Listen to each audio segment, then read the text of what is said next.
Hi everybody, this is Matt. Thanks for watching and welcome back. I get questions all the times from you viewers about handguns. Specifically, what do you think about this brand? What do you think about this model? What about this barrel length? What about this kind of trigger? Can I get more accuracy if I change over to this brand? If I put this new whatchamahoosit on the new doohickey that I saw come out in a certain magazine, is that going to make me more accurate?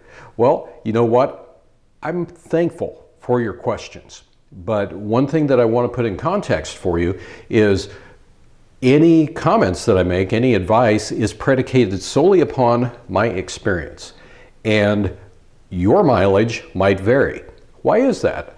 Well, it's because no two of us are the same. We're not built the same. We don't have the same musculature. We don't have the same hands. For example, when it comes to hands, I've seen some guys that have way longer fingers than me and big meat mitts. So for them, grabbing onto something like this Glock, they're the reason that they need larger back straps, because otherwise it doesn't fit them well. Well, for me, this is just a little bit of a stretch, because you see the positioning of my knuckle here. That's about as good as it gets for me. So if I go to a larger frame or I put a bigger back strap on there, I'm going to have myself at a disadvantage. So my experience with this is just simply my experience. Yours can vary. And there is a difference between that Glock and something like this, which is a 1911. Big difference. This is single stack, the Glock is a double stack, so it fits my hand differently, and the gun is simply designed differently. So it's going to shoot different, the recoil is going to be different, so on and so forth.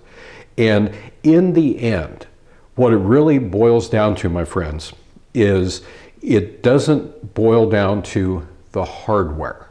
It really doesn't. Because let me use a very simple analogy here. Here, what do I have?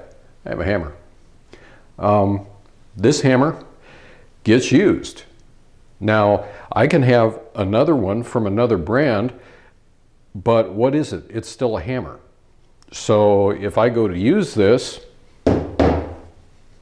is there a difference?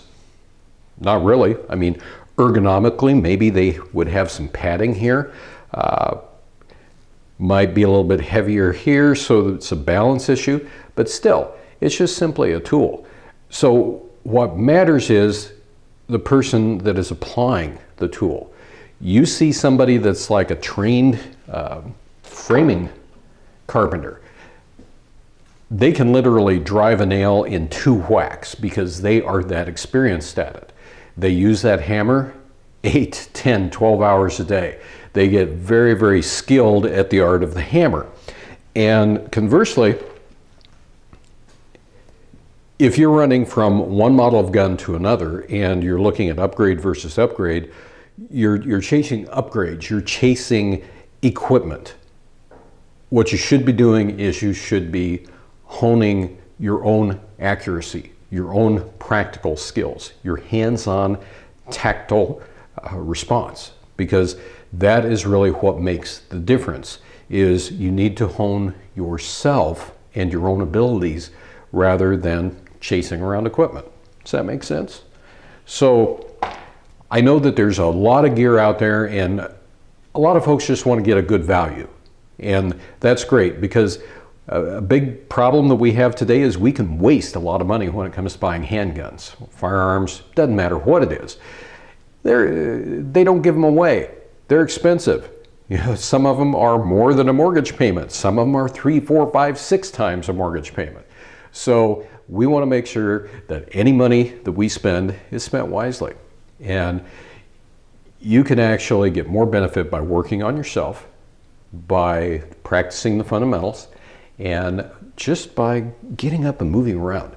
You know, exercise yourself, exercise your brain, exercise your mind, exercise your body, exercise your eyes, everything like that. And you will get better. You don't need gear, you just need yourself. So anyway, hope this helps. Thanks for watching, and until next time, everybody, have a good one and be safe out there.